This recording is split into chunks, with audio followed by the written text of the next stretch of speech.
chồng càng nghe thôi chật hào nữa mà lột anh nhảy nhảy bên năm chẳng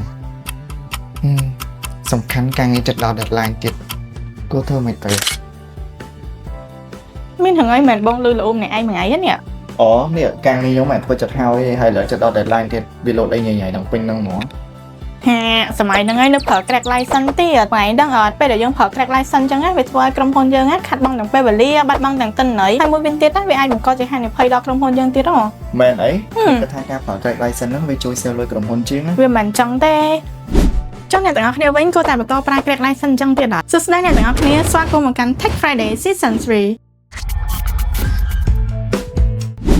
ជំរាបសួរអ្នកទាំងអស់គ្នានាងខ្ញុំឈ្មោះហៀងសកុនធារីជា Business Development នៅប្រសិទ្ធ Solution ថ្ងៃនេះខ្ញុំមាន topic មួយចង់និយាយអំពីថាតើហេតុអ្វីទៅបានជាម្ចាស់អាជីវកម្មគួរតែជ្រើសរើសប្រើ software ដែលមាន license ការដែលប្រើ software ដែលមាន license គឺវាមានអត្ថប្រយោជន៍ជាច្រើនប៉ុន្តែម្ចាស់អាជីវកម្មមួយចំនួនក៏នៅតែគិតថាការដែលប្រើ software ដែលមាន license គឺជាវិធីដែលសន្សំសំចៃថវិកាមុនដំបូងពេលដែលគាត់ប្រើ software ដែលមាន license ហ្នឹងវាដំណើរការធម្មតាឯងប៉ុន្តែពេលដែលគាត់ប្រើបានមួយរយៈក្រោយមកបញ្ហាក៏ចាប់ផ្ដើមកើតឡើងជាបន្តបន្ទាប់ទី1កម្មវិធីកំពុងប្រើសុខសប្តាហ៍ទី2ឯកសារសំខាន់ត្រូវបានបាត់បង់យើងអាចបើកបានអញ្ចឹងវាប៉ះពាល់ដល់ការងាររបស់យើងហើយនឹងទំនាក់ទំនងជាមួយអតិថិជនរបស់យើងដូចគ្នាដែរទី3បុគ្គលិកចំណាយពេលជាច្រើនម៉ោងដើម្បីដោះបញ្ហាមួយហ្នឹងធ្វើឲ្យគាត់ lost focus ទៅលើការងារសំខាន់របស់គាត់ទី4នៅពេលដែលយើងប្រើ software ដែលមាន license ណាវាអត់មាន security update ទេអញ្ចឹងវាអាចនឹងមានចន្លោះប្រហោងដើម្បីឲ្យ malware virus ឬក៏ ransomware ហ្នឹងវាចូលមកវាបង្ហាញទិន្នន័យរបស់ក្រុមហ៊ុនយើងអញ្ចឹងការដែលយើងចំណាយពេលទៅលើការជួសជុល system របស់យើងការទៅ recovery data ហើយនឹងពេលវេលាដែលយើងយកទៅដោះស្រាយបញ្ហាហ្នឹងវាអាចនឹងមានតម្លៃថ្លៃជាងការដែលយើងទិញ license ប្រើទៀតចុងក្រោយលុយដែលយើងគិតថា